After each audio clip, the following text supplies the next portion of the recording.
ہم اتنے سٹریس میں کیوں ہیں؟ اصل مسئلہ اوور کنزپشن آف اوپینین ہے۔ کیا آپ نے کبھی محسوس کیا ہے آپ تھکے ہوئے ہیں مگر جسمانی طور پر نہیں، ذہنی طور پر تھکے ہوئے ہیں؟ آپ نے کوئی پہاڑ نہیں چڑھا، کوئی جنگ نہیں لڑی، کوئی مشقت نہیں کی، پھر بھی دماغ بوجھل ہے۔ آخر کیوں؟ میں آپ کو ایک سادہ سی بات بتاتا ہوں۔ ہم اس وقت ایک ایسے دور میں ہیں جہاں معلومات کی کمی نہیں ہے، بلکہ معلومات کا طوفان ہے۔ ہر شخص استاد ہے، ہر شخص تجزیہ کار ہے، ہر شخص سچ کا لمبردار ہے۔ سوشل میڈیا کھولیں، کوئی دین سکھا رہا ہے، کوئی سیاست سمجھا رہا ہے، کوئی معاشرتی انقلاب کی بات کر رہا ہے، کوئی آپ کو بتا رہا ہے کہ آپ ناکام ہیں، کوئی کہہ رہا ہے کہ آپ کامیاب نہیں ہیں، کوئی کہہ رہا ہے کہ آپ سب غلط ہیں، کوئی کہہ رہا ہے کہ صرف ہم صحیح ہیں۔ آپ سوچیں کہ ایک عام آدمی کا دماغ اتنی انفارمیشن کیسے ہضم کرے؟ ہم اتنی زیادہ لوگوں کے خیالات سن رہے ہیں، اور ہر خیال ہمارے دماغ میں ہر جگہ بنا رہا ہے۔ کوئی اسکالر کچھ کہتا ہے اور دوسرا اسکالر بالکل اس کے برعکس کہتا ہے۔ کوئی موٹیویشنل اسپیکر کہتا ہے کہ آپ کچھ بڑا نہیں کر رہے ہیں، آپ ضائع ہو رہے ہیں، اور آپ اندر سے ہل جاتے ہیں۔ پھر کوئی کہتا ہے نہیں، بس سادہ زندگی گزارو، یہی کافی ہے۔ آپ مزید کنفیوز ہو جاتے ہیں۔ یہی مسلسل تضاد، مختلف آراء، اصل یہی ذہنی دباؤ کی بنیاد ہیں۔ ہم نے اپنے دماغ کو میدان جنگ بنا دیا ہے۔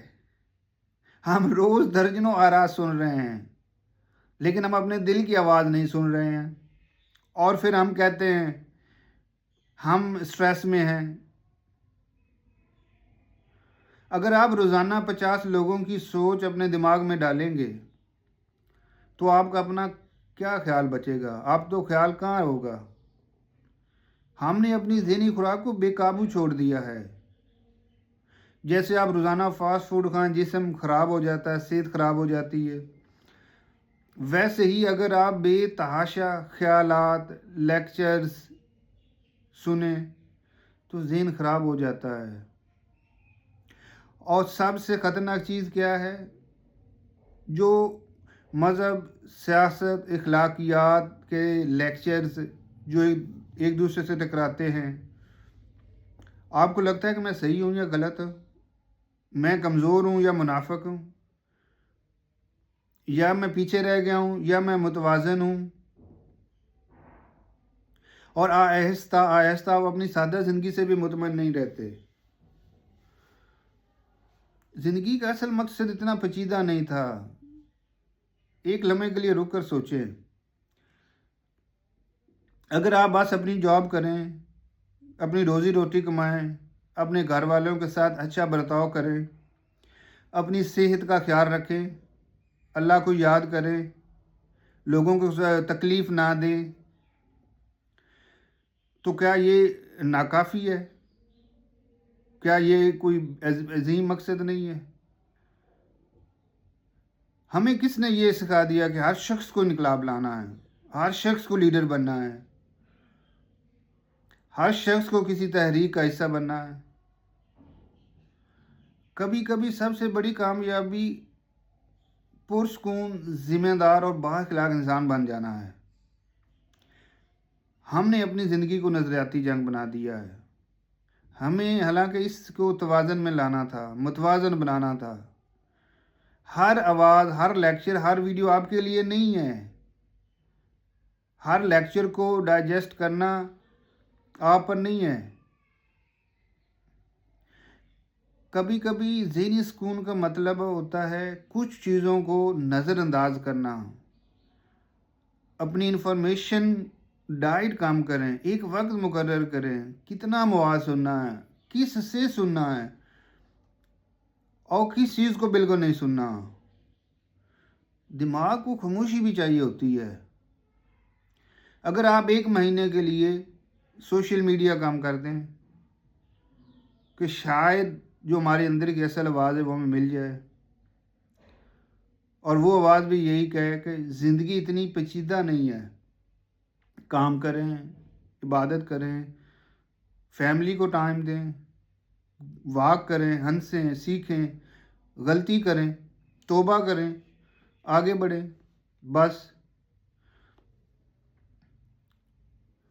ہمیں ہر وقت ذہنی میدان جنگ میں رہنے کی ضرورت نہیں ہے. آپ کمزور نہیں ہیں، آپ تھکے ہوئے ہیں.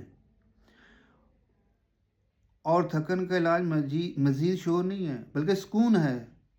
آپ خود سے وعدہ کریں کہ میں ہر آواز کو اپنی شناخت نہیں بناؤں گا، میں ہر بحث کو اپنی ذمہ داری نہیں سمجھوں گا، اس میں بلا وجہ نہیں کودوں گا، اور میں اپنی زندگی کو سادہ رکھوں گا، متوازن رکھوں گا. اور سب سے اہم بات ہے، میں اپنے دماغ کو ہر روز زبردستی بھرا ہوا نہیں رکھوں گا. کبھی کبھی خاموشی بھی عبادت ہوتی ہے. ہلکی مسکراہٹ دل پہ چہرے پہ رکھیں، دل میں بھی پیدا کریں. اگر آپ شور سے تھک چکے ہیں، آپ اکیلے نہیں ہیں. ہم سب کو ایک متوازن زندگی کی طرف لوٹنا ہے، ہمیں ایک متوازن شخصیت بننا ہے. اور میں نے یہ کافی ریسرچ کے بعد کافی کیا کہ آخر ہم لوگ اتنے ڈپریسڈ کیوں ہیں، سٹریس میں کیوں ہیں، کیا وجہ ہے. مجھے جو وجوہات نظر آئیں وہ میں نے آپ کو بتا دی ہیں. اس لیے جو ہر ایک ہے خیالات اس کو کنزیوم نہ کریں. 2-4 ایسے بیلنسڈ جو بات کرتے ہیں شخص، ان کو فالو کریں اور ان کو ساتھ لے کر چلتے رہیں. Thank you.